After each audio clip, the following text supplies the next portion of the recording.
শ্রমিকদের বঞ্চিত করায় খ্যাতিমানকেও ছাড় দেওয়া হয়নি বললেন প্রধানমন্ত্রী। বিদেশি ক্রেতারা দাম বাড়ালে মজুরি বাড়বে পোশাক শ্রমিকদের। অতিবৃষ্টিতে এবারের বর্ষায় দক্ষিণ এশিয়া নাকাল হওয়ার আশঙ্কা। 70 বছরের রেকর্ড ভেঙে পশ্চিমবঙ্গে চলছে তীব্র তাপপ্রবাহ। এবং আবাসন চাকরি বর্ণবৈষম্য দিনে দিনে প্রকট হচ্ছে গেটওয়ে খ্যাত আয়ারল্যান্ডের ডাবলিনে। চরম ভোগান্তিতে প্রবাসীরা।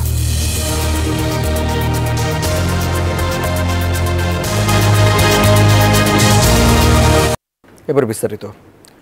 শ্রমিকদের ন্যায্য পাওনা বঞ্চিত করলে আন্তর্জাতিক খ্যাতিসম্পন্ন ব্যক্তি হলেও তাকে ছাড় দেয়া হয় না বলে জানিয়েছেন প্রধানমন্ত্রী শেখ হাসিনা।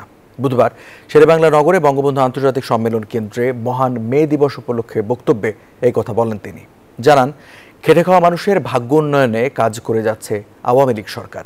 বিশ্বজুড়ে উচ্চ মূল্যস্ফীতি বিবেচনায় আন্তর্জাতিক ক্রেতাদের বাংলাদেশি পণ্যের দাম বাড়ানোর তাগিদ দেন প্রধানমন্ত্রী। মহান মে দিবসে শ্রম ও কর্মসংস্থান মন্ত্রণালয়ের আয়োজনে এই শ্রমিক সমাবেশ।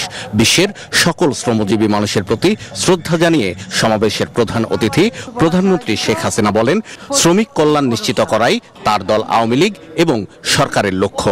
কেউ যদি আমাদের শ্রমিকদের ন্যায্য পাওনা থেকে বঞ্চিত করে, সে যে যত বড়ই হোক না কেন, আন্তর্জাতিক খ্যাতি সম্পন্ন হলেও তাদেরকে আমরা ছাড়ি না, ছাড়বো না। শ্রমিকের পাওনা যথাযথভাবে পরিশোধ করতে হবে, তাদের ভালো মন্দ দেখতে হবে।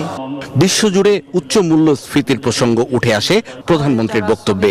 তাগিদ দেন আন্তর্জাতিক বাজারে বাংলাদেশি গার্মেন্ট পণ্যের পাইকারি মূল্য বাড়ানোর। আন্তর্জাতিক পর্যায়ে যারা আমাদের গার্মেন্টস ক্রয় করে বা আমাদের উৎপাদিত পণ্য ক্রয় করে, তাদেরকেও বলবো, এখন তো সব জায়গায় ইনফ্লেশন বেড়ে গেছে, জিনিসের দাম বেড়ে গেছে, একটা পিস গার্মেন্টস তৈরি করতে খরচও বেড়ে গেছে। তো সেটা বিবেচনা করে যারা বায়ার, তারা যদি একটু মূল্যটা বাড়িয়ে দেয়, তাহলে আমি মালিকদের উপরে আরও চাপ দিতে পারি আমাদের শ্রমিকদের সুবিধা দেওয়ার জন্য। আমি আশা করি আইএলও শুধু শ্রমিকদেরটা দেখতে গেলে সাথে সাথে এই মালিকদের বিষয়টাও দেখবে, এটাও যেন হয়। শেখ হাসিনা বলেন, বাংলাদেশের এক শ্রেণী ভাড়াটে লোক সবসময় শ্রমিকদের উস্কে দিয়ে নৈরাজ্য তৈরি করতে ব্যস্ত থাকে, আর এতে ক্ষতির মুখে পড়েন শ্রমিকরা। মালিকদেরও দায়িত্ব আছে যে শ্রমিকরা তাদের শ্রম দিয়ে উৎপাদন বাড়িয়ে তাদের জীবন জীবিকা বা জীবনকে উন্নত করা অথবা বিলাসবহুল জীবনের সুযোগ করে দিচ্ছে, তারা একটু বিলাসিতায় একটু কমিয়ে শ্রমিকদের দিকে বিশেষ নজর দেবে, সেটাই আমি চাই। প্রধানমন্ত্রী বলেন, শ্রমিকরা আন্দোলনে নামলে যুক্তরাষ্ট্র সহ অনেক দেশেই তাদের চাকরি চলে যায়, কিন্তু বাংলাদেশ শ্রমিকদের সঙ্গে আলোচনা করে যে কোনো সমস্যার সমাধান করে। কাজে আমরা আমাদের দেশের মানুষের জন্য কাজ করি। শাহ আলী জয়, নিউজ 24, ঢাকা। শ্রমজীবী মানুষের আন্দোলনের গৌরবময় অধ্যায়কে স্মরণীয় করে রাখতে অষ্টম দশকের শুরু থেকে বিশ্বব্যাপী পালিত হয়ে আসছে আন্তর্জাতিক শ্রমিক দিবস। 1 মে দিবসটি প্রতিষ্ঠা পায় শ্রমিকদের দাবি আদায়ের দিন হিসেবে। তারই ধারাবাহিকতায় দ্বীপরাষ্ট্র মালদ্বীপে নানা আয়োজনে দিবসটি পালিত হয়ে আসছে। মালদ্বীপ থেকে ইমরান তালুকদার জানাচ্ছেন বিস্তারিত। বিশ্বের অন্যান্য দেশের মতোই 1 মে মালদ্বীপে পালিত হয় আন্তর্জাতিক শ্রমিক দিবস।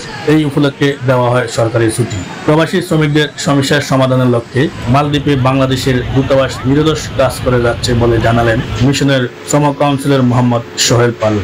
এছাড়াও মে দিবস উপলক্ষে মালদ্বীপে অবস্থিত প্রবাসী বাংলাদেশি শ্রমিকদের শুভেচ্ছা জানান তিনি। মে দিবস উপলক্ষে যেহেতু এটি শ্রমিকদের সচেতনতা এবং অধিকার আদায়ের দিবস, সে উপলক্ষে আমরা বলবো আমাদের যারা প্রবাসী ভাইরা মালদ্বীপে কর্মরত আছেন, তারা তাদের এখানে যে অধিকার সমূহ রয়েছে সেটি সম্পর্কে আপনারা জানবেন এবং নিজেরা সচেতন হবেন। শ্রমিক দিবস পালনের মধ্য দিয়ে প্রতিটি দেশের শ্রমিক ও মালিকদের অধিকার সংরক্ষণ করে থাকে। শ্রমজীবী মানুষের পরিশ্রম একটি দেশকে উন্নতির শিখরে পৌঁছাতে সহায়ক ভূমিকা পালন করে। তবু কোনো দেশের মালিক কর্তৃপক্ষের অন্যায় অনাচারের ফলে খুবই মানবেতর জীবনযাপন করে শ্রমিকরা। আমরা চাই শ্রমিকদের অধিকার, তাদের বেতন ভাতা এবং তাদের স্বাস্থ্য এবং তাদের খাদ্য সবকিছু যেন ইনশিওর হয় এবং তাদের নিরাপদ অবসান হয়। সকল মালিকদের প্রতি আমি বিনীতভাবে অনুরোধ করবো, আপনারা সকলে শ্রমিকের ন্যায্য দাবি দাবা আদায়ে তাদেরকে সহযোগিতা করবেন, তাদের ন্যায্য পাওনা শোধ করবেন। সময় মতো ন্যায্য মজুরি ও ভাতা পরিশোধ করার মাধ্যমে প্রতিটি শ্রমিকের পরিবার অর্থনৈতিক সংকট থেকে রেহাই পাবে বলে মনে করেন প্রবাসীরা। ইমরান তালুকদার, নিউজ 24, মালদ্বীপ। তীব্র তাপপ্রবাহের পর এবার বর্ষাকালেও অতিবৃষ্টিতে নাকাল হবে দক্ষিণ এশিয়া, এমন শঙ্কা প্রকাশ করেছে আবহাওয়া বিষয়ক সংস্থা সাউথ এশিয়া ক্লাইমেট আউটলুক। এদিকে কেনিয়ায় গেল 24 ঘন্টায় বৃষ্টি ও বন্যায় আরও 66 জনের প্রাণ গেছে। এ নিয়ে দেশটিতে মৃতের সংখ্যা 169 জনে দাঁড়ালো। এখনও নিখোঁজ প্রায় 100 জন। ব্যাপক বৃষ্টিপাতে সৌদি আরবের বিভিন্ন স্থানেও দেখা দিয়েছে বন্যা।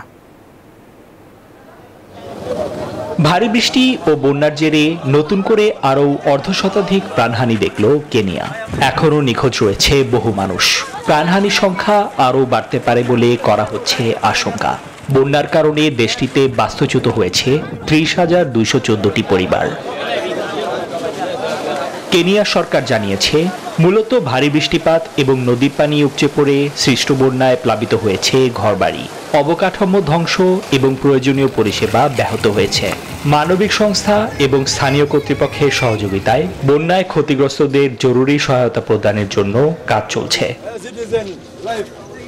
24 ঘন্টায় ভারী বৃষ্টিপাতে সৌদি আরবের বিভিন্ন স্থানেও বন্যায় তলিয়ে গেছে রাস্তাঘাট।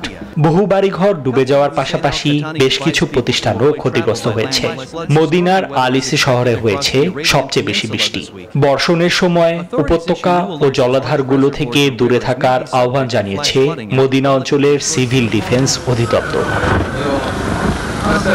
এদিকে দক্ষিণ এশিয়ার দেশগুলোতে চলমান তীব্র তাপপ্রবাহের মধ্যেই আরও দুশ্চিন্তার খবর দিয়েছে আবহাওয়া বিষয়ক সংস্থা সাউথ এশিয়া ক্লাইমেট আউটলুক। তারা জানিয়েছে, এবছর বর্ষাকালেও স্বাভাবিকের চেয়ে বেশি বৃষ্টিপাত হবে দক্ষিণ এশিয়ায়। ফলে বর্ষাকালেও নাকাল হবে এ অঞ্চলের বাসিন্দারা। নিবির আমিন, নিউজ 24। পশ্চিমবঙ্গ জুড়ে চলছে তাপপ্রবাহ। 70 বছরের রেকর্ড ভেঙে মঙ্গলবার কলকাতার পারদ ছুঁয়েছে 43 ডিগ্রি সেলসিয়াসে। বুধবার তাপদাহ আরও বাড়বে বলে জানিয়েছে আবহাওয়া অধিদপ্তর। আর এই আবহাওয়ায় জীবিকার টানে বের হতে হচ্ছে শহরবাসীকে। তাদের কিছুটা স্বস্তি দিচ্ছে ডাবের পানি আর ঠান্ডা শরবত। কলকাতা থেকে ভাস্কর সর্দারের প্রতিবেদনে বিস্তারিত। বৃষ্টির দেখা নেই। 14 এপ্রিল থেকে কলকাতার তাপমাত্রা একটানা 40-এর ঘরে, আর মঙ্গলবার ছিল 43 ডিগ্রি। এদিন একই পরিস্থিতি থাকবে বলে আগাম সাবধান করেছে আবহাওয়া দপ্তর, যার জেরে হাঁসফাঁস করছে কলকাতা। আর এই আবহাওয়ায় পথ চলতিদের সাময়িক স্বস্তি দিচ্ছে ডাবের পানি আর কয়েক ধরনের শরবত। কাজের সূত্রে যখন এদিক থেকে ওদিক দৌড়তে হয়, তো একটুখানি ঠান্ডা হওয়ার জন্য প্লাস ছাওয়া আছে আর ঠান্ডা রসের থেকে আর কি ভালো হতে পারে। পাহাড়ে যে আছে তো অনেক তো গরম, আর গরম জন্য তো কিছু না কিছু তো করতে হবে। শহর জুড়ে এখন দেদার বিকোচ্ছে ঠান্ডা পানির বোতল, আখের রস, টক দই, লাচ্ছি এবং লেবু পানির শরবত। আর তাতেই স্বস্তি খুঁজছেন শহরবাসী। আগুনের যে হলকাটা বেরোচ্ছে সেটা থেকে কিছুটা রিলিফ পাওয়ার জন্য আর একটু শরবত, ছাতার এনেছি, জল এনেছি, আর এই সবই আর কি টুকটাক। আইসক্রিম খায়, ঠান্ডা পানি পিয়ে রয়েছে। তাপদাহর জেরে কেউ ক্ষণিকের জিরিয়ে নিচ্ছেন, কেউ আবার ঘন ঘন চোখে মুখে ছিটোচ্ছেন পানি। সবচেয়ে শোচনীয় অবস্থা কলকাতা পুলিশের নিচুতলার কর্মীদের। তারাও স্বস্তি খুঁজছেন পথের শরবতে। ও ঘাট থেকে ওয়ারেসের জল ফল দিচ্ছে, লেবুর জল দিচ্ছে। এই রোদ্দুর থেকে বাঁচবার জন্য ছাতা করতে বলছে, ব্যবহার করতে বলছে। এবার তো 42-45 ডিগ্রি গরম আছে, মাঝ রাস্তাতে দাঁড়িয়ে তো আমাদেরকে ডিউটি করতে হবে।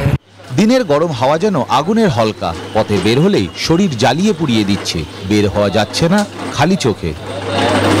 প্রচণ্ড গরমে ক্লান্ত কলকাতা, তবে জীবিকার টানে বের হতেই হবে শহরবাসীকে। আর তাই শহরের রাজপথের রোদে কিছুটা স্বস্তি দিচ্ছে এ ধরনের শরবত। ক্যামেরায় সাকিল আবদিনের সাথে ভাস্কর সর্দার, নিউজ 24, কলকাতা। গেল 2 দশকে বাংলাদেশে বনাঞ্চল কমেছে 6 লাখ একরের বেশি। এর মধ্যে সবচেয়ে বেশি কমেছে 2017 সালে প্রায় 70,000 একর।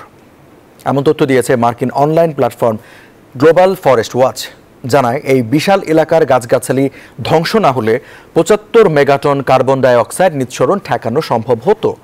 একটি দেশের পরিবেশের ভারসাম্য রক্ষায় অন্তত 25% বনভূমি থাকা প্রয়োজন হলেও বাংলাদেশের মাত্র 15.58% এলাকা বৃক্ষ আচ্ছাদিত।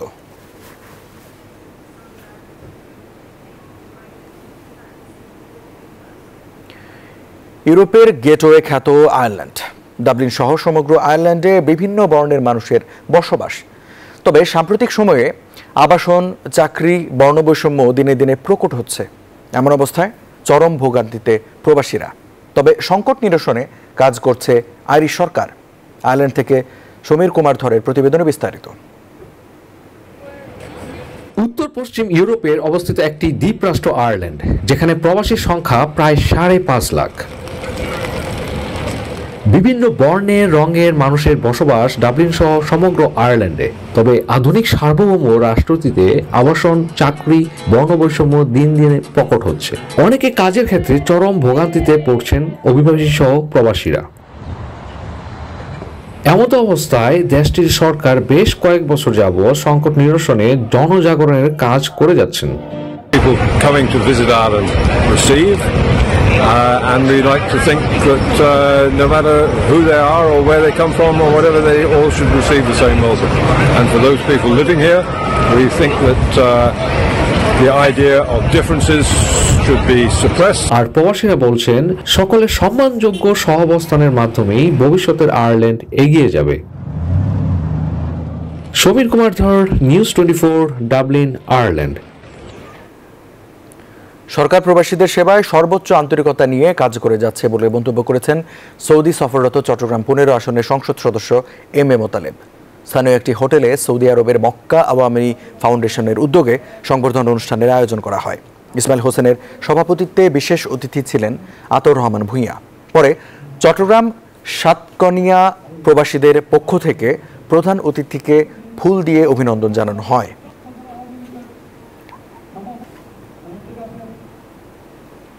যুদ্ধ নয়, বিশ্বশান্তির পক্ষে বাংলাদেশ, এই মন্তব্য করেন প্যারিস সফররত সাবেক পররাষ্ট্রমন্ত্রী ডক্টর এ কে আব্দুল মোমেন।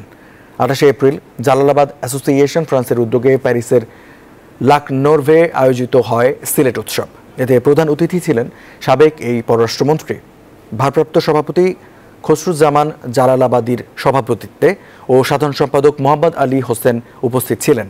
এছাড়াও ছিলেন জালালাবাদ অ্যাসোসিয়েশন ইউকের সহসভাপতি Muhib Uddin Chowdhury, just in UK ফাউন্ডেশনের ডিরেক্টর মিজানুর রহমান।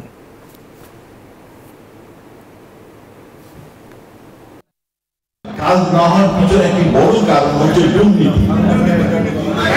আমি আশা করব আমার সাথে আপনারা এক হবেন।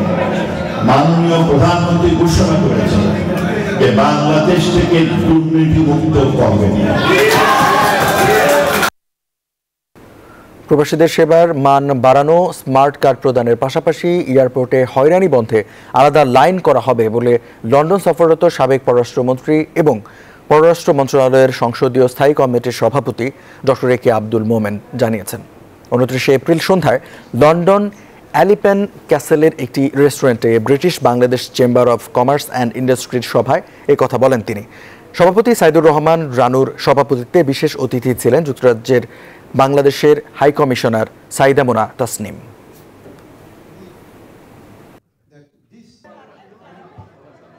আমাদের প্রবাসীদের রিকগনাইজ করার জন্য তাদের সাহায্য করার জন্য একটি প্রস্তাব হচ্ছে যে আমরা ওদের জন্য স্মার্ট কার্ড তৈরি করি, আর তারা যখন রেমিটেন্স পাঠাবে ওখানে পয়েন্ট অ্যাড হবে। নরসিংদী জেলা সমিতির সদস্য ও ইতালিতে অবস্থিত পলাশ থানা কমিটির সাংগঠনিক সম্পাদক হিরণ প্রধান তার মাকে গলা কেটে হত্যার বিচার দাবিতে রোমে সংবাদ সম্মেলন করেন। নিহতের পরিবারের পক্ষ থেকে 12 জনকে আসামি করে মামলা দায়ের করা হয়। 2 জন ছাড়া অন্য আসামি প্রকাশ্যে ঘুরে বেড়াচ্ছে বলে অভিযোগ নিহতের স্বজনদের। সংবাদ সম্মেলনে দোষীদের দৃষ্টান্তমূলক শাস্তির দাবি জানান তারা।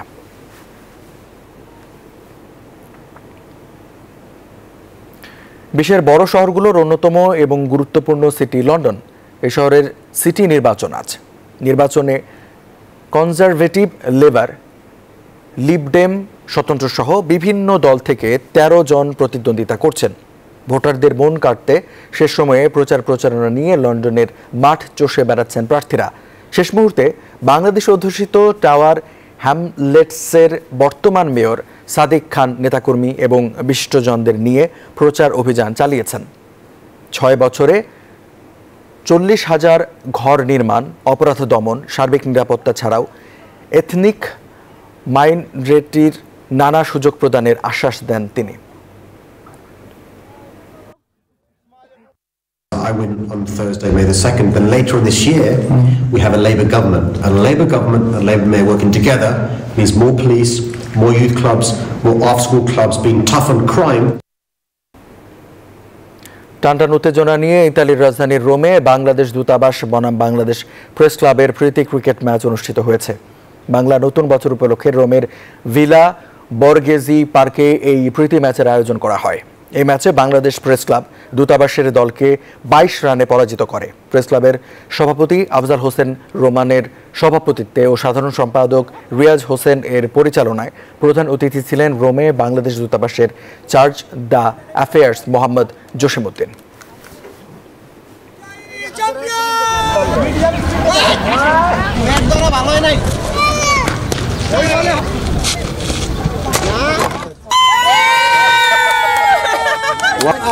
বৃহত্তর ঢাকা সমিতি সাধারণ সম্পাদক মঞ্জু ভাই,